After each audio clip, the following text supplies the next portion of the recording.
This is one day after the road to this campground in northern Utah was opened.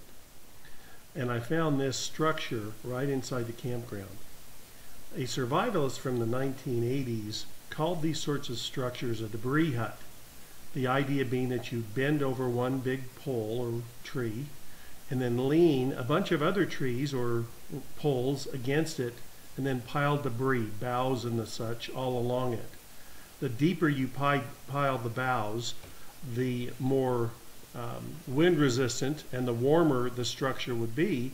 And he claimed that you could stay in these structures over winter. And in fact, he learned this from an Apache Indian who was the uncle of a good friend of his that taught him his survival skills.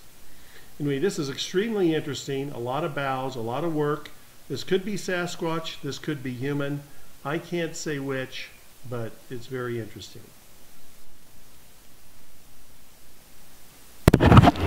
There is a little ring of stones right there. Could be natural, but there's not been a fire in the stones. So, and there's no other fire ring, no cigarette butts. There's a one can over on the other side, but nothing else to show that humans were in here. Nothing inside, you know, though there is pine needles and that to make a bed. Here it is from the view when I first walked up to it. Many of the pine boughs with the boughs have been chopped. Okay, now we're in a campground, so those could have been natural, but an awful lot of them were. And basically how it was formed is there was a tree was pushed over. These were leaned against basically to one side in very heavy covering.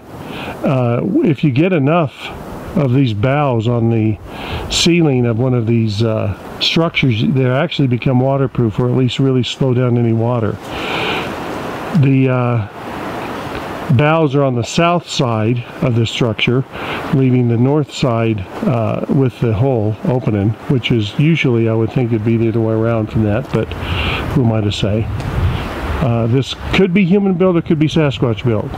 This, no way to prove, because like I said, the number of chopped structures, though there is this large log that starts down on the ground to the right and goes across, which is typical of what I see of these Sasquatch structures. It lays across the bottom end of the boughs, or the support elements holding them in place.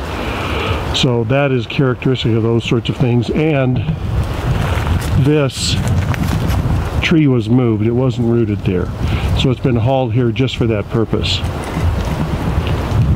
And here I am basically looking to the north,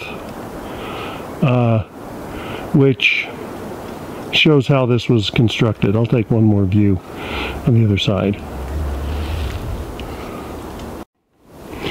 And here's kind of the last view. So this is interesting and definitely made for something to sleep in. No doubt about it. Found this here at the top of a little hill. Is this man-made or what? You can't say. Some time went into making it though, but there's a campfire ring right near here, so who knows, but it's interesting. I've never seen anything like this. I have seen rocks piled up like this, mortised kind of together in some in one particular Sasquatch structure I found up here. Okay, this is pretty typical of what I've been seeing today. I've been out here for about an hour and a half so far.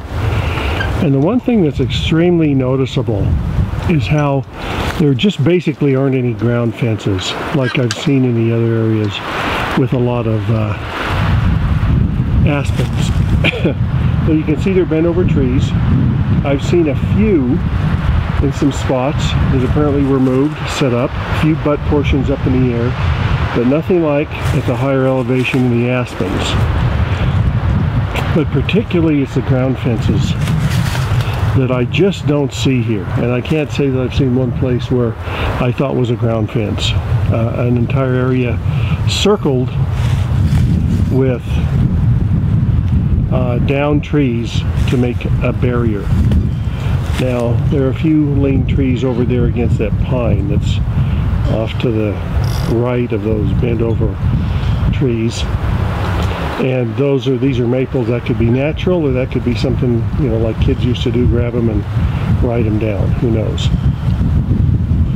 But I'm near water, other than a little lower in elevation than what I typically was searching last summer.